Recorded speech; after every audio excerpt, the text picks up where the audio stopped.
What's up, guys? Welcome back to Drop the Post. This will be a WarriorDad DIY. So I'm looking at the cabinets in our kitchen. This is the old and this is the new. I'm gonna walk you guys through the process of getting it from this 1986 to this 2019. So in my kitchen, this is one of the first major renos that I'm going to do.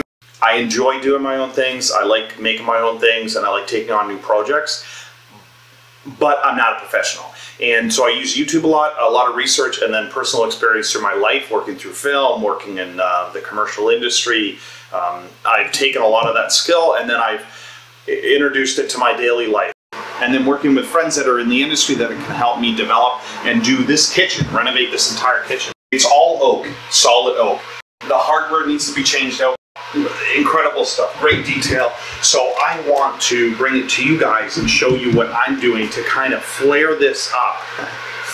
My wife and I have, strict budgets that we kind of keep with. So my task actually for this is I got to keep to my weekly spending, which is $50 a week. I'm not joking.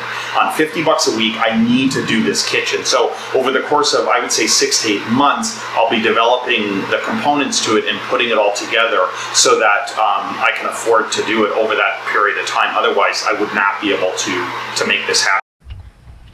All right, let's make a tea. Get this baby started.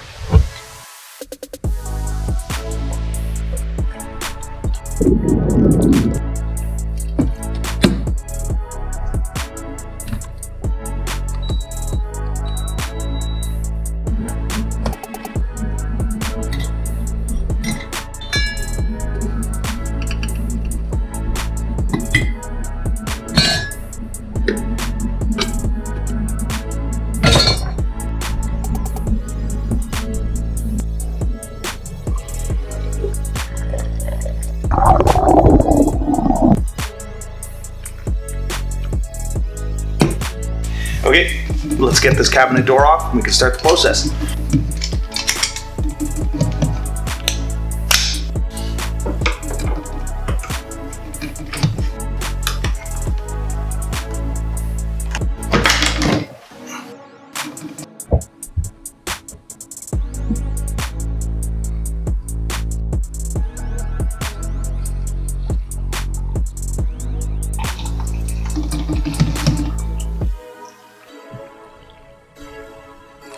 All right.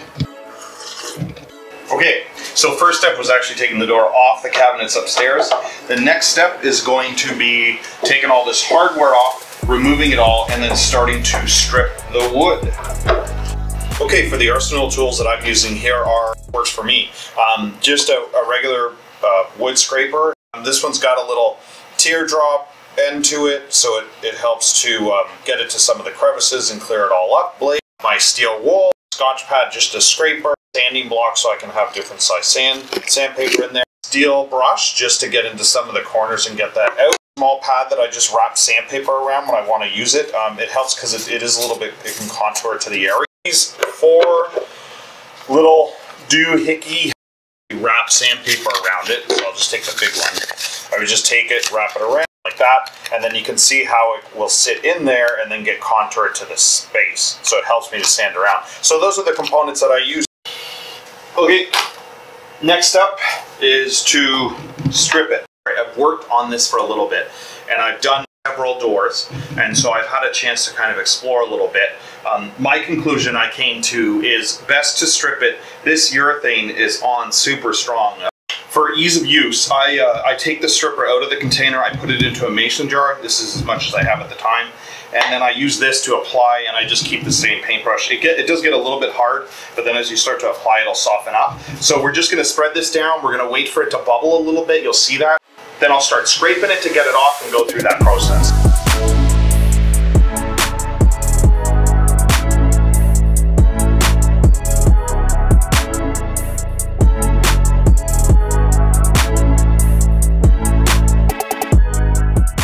It's starting to bubble, and that bubbling means that it's getting ready to come up.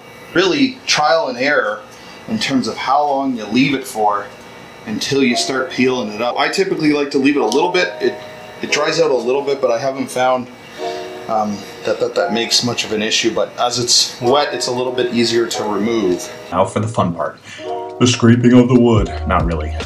It's kind of messy, it's kind of goopy. But a couple things you want to watch for when you're doing this is make sure you're going with the grain.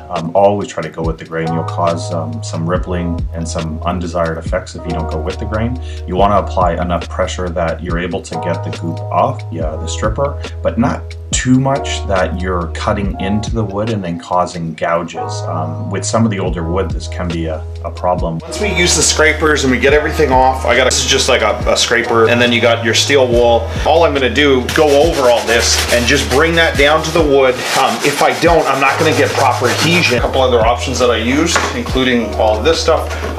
This is just a 3M paint scraper. It's pretty abrasive, so you have to be concerned with that, not to take off too much wood. And then this is more like a Scotch pad. It's a little softer, it's a lot nicer, but it does help to speed the process up to get it all off. The issue with it is it will fly around a lot, and so that, you know, depending on where you're doing it, that could be an issue. I got a workshop, so I'm not worried. Okay, once you're done with the stripping, and mind you, these cabinets, because of the age of them and the urethane, I sometimes have to do a double coat to get all the urethane off. I found that it really gets embedded into the wood. So the next step is to then paint it. So I've actually rigged up a setup here where I've got 2 bolts here that give me the opportunity to use the pre-holes that were existing for the handle, and then I'm able to use that so that I can have it so it's raised up a little bit. What I've done is I've just taken black paint and I mix it with a little bit of water, so it's a little bit runny. 3-step process. So I've got black, gray, and then white, and I'm rubbing it as I'm doing it. So I start with black. The black is to hit, I want to hit the grain, and I want the grain to get a little bit black. So I'm not looking to keep this on for a very long time. Give it a little bit of a darker look on the grain, and then just wipe it off. Once we paint this on, we wipe it off, and then I let it dry. I usually give it overnight. Nice things about doing it in this method is it's difficult to mess up. As you're painting it, if you're not getting the right patina that you want, maybe you want more white or you want more gray, you're able to customize it as you're painting and just keep adding. The one thing I will say to caution is do a little bit at a time. So instead of painting it and letting it sit for an extremely long time, because you're going to have a tough time getting it up, you're going to spend more time with steel wool trying to get the look that you want. Where if you let it sit for a reasonable amount of time and let it soak in a little bit, and then wipe it with a cloth, and then you find out that it's not maybe the right color that you want it a bit darker, a bit lighter, you can reapply and just keep doing that until you get it to the right color. It's a lot easier than painting it, letting it dry, and then sanding off the paint because it's too dark.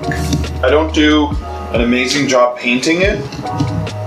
I just want to hit it a little bit so that we get some of that black in there, and then I'm going to let it sit for a little bit. Okay, it's been sitting for a couple minutes. It's only been about maybe 3 to 5 minutes. Like for you guys, it depends on what you're trying to achieve from it, how much you want out of it. So you're just gonna have to judge it best on what you're doing. For me, for what I want, it's only about 3 to 5 minutes. And then I just have a rag and I'm gonna wipe off the black so it just leaves some of the black in the grain. Yeah, so just like this, you wipe it all down, really simple. Some of the black just starts to hit up the grain, and the face of the cabinet here has actually gotten too dry. This is too dark though. It's got too much, so I'll just get some steel wool and I'll just hit this up just to take up the top portion. I'm going to be putting the gray, so I don't need this to be perfect. Do have one door that I use For my control sample, I've got something that I can reference back to. So the oak is still coming through, but you just have that black hit. Okay, so I'll vacuum this up just to get the stale wool off, but that's the first process in the painting. And then let that dry overnight, or however long. I mean, 2 to 3 hours would be fine, but for me, I just let it dry overnight. And then I'll hit it up with the gray, and then we'll do the white, and you guys can see the finished process going forward.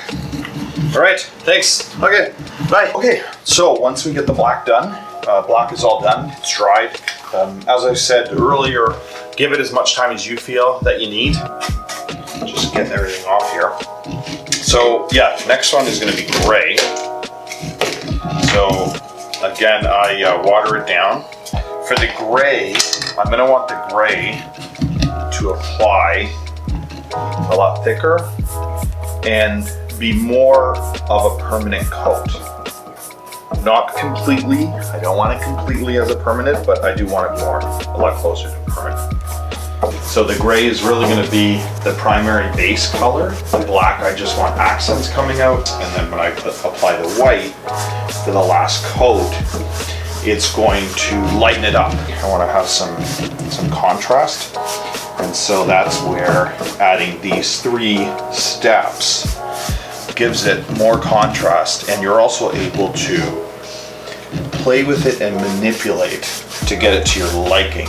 And I've said before, it's good to have a control sample. I have one board that I use as my control sample. It's nice too, because this can go down a little bit crude. Each door can be a little unique. It doesn't have to all be exactly the same. You want some consistency, some continuity from piece to piece. So, you know, your tone, your colors, that sort of stuff. Okay, that's it for now. I would allow it to sit for a bit longer than the black before you wipe it off, only because you do want more of the gray, or, okay. For my situation, I will allow the gray to sit for a bit longer to absorb a bit more, so that as I wipe it off, I have more residue left over of the gray. When I did the black, I really just wanted the grain hitting up, so I need the gray to be more of that base palette for me.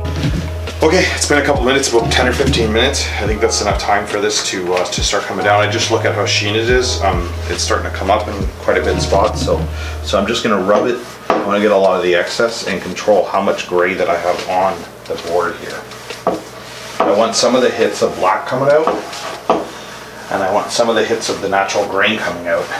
It'll change the effect of when I put the white down, how it adheres to the wood, and give it a very rustic patina. I'm just going to wipe just like that, and then you get some of the nice grain coming out. You want to try to go with the grain the whole time. That way you don't disrupt. I find that face here, you have to kind of give it a little bit more. Okay, that's it. That's the gray down. So we'll let this dry, and then we'll come back and we'll do the white and finish it up. Okay, I've given it enough time for the gray to dry, so it's got a good base coat.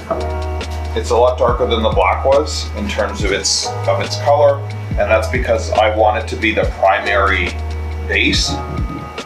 The white is also going to be a pretty primary color because I wanted to lighten up the gray. Let's do it. The process that I'm using for the white is actually the same for the gray. It's a little bit thicker, let it dry a little bit longer. Again, water down the white like all the other colors, so it doesn't go on as thick, so that the gray and blacks can pop through randomly.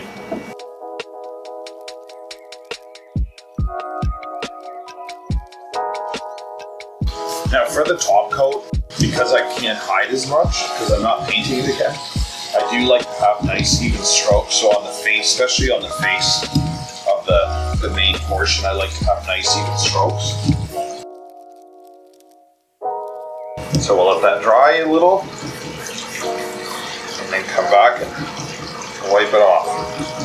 Okay, that was about 5 minutes or so that I let that dry out.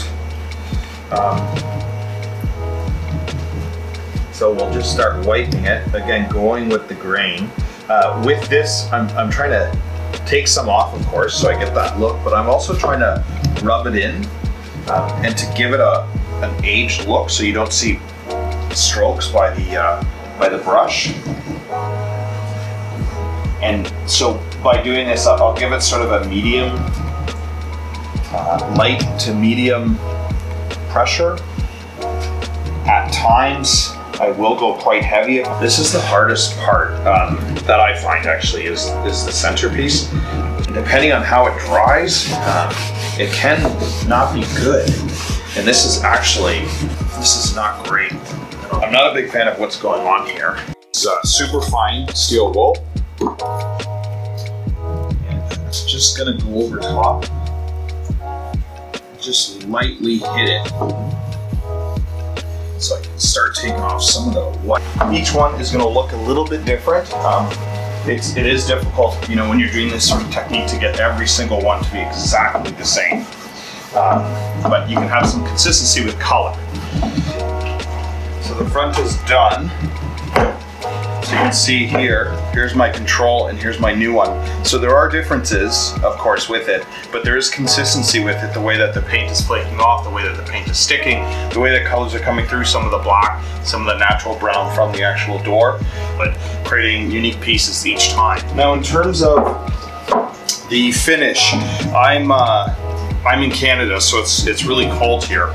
So it's like today's -10. My paint shop is actually in the barn, so I'm not going to be able to paint these until it starts to warm up a little bit. I'm just doing a clear coat, water-based, and I'm using Loba Natural from the test samples that I've done. It should look like there is no sealer on this whatsoever. It's very, very natural. It'll keep that dull, muted look to it that I'm looking for, but protected for, you know, years to come. Over the months that I'm redoing the kitchen, I will post the progress that I'm doing. Next big project that I have to do is get the island done, but the island is a huge amount of wood, which is sitting in the barn. It's -10. I can't do it now, so I have to wait until it warms up a little bit, and then I'll start that process. Thanks guys for watching. I hope you really enjoyed this segment of refinishing the doors.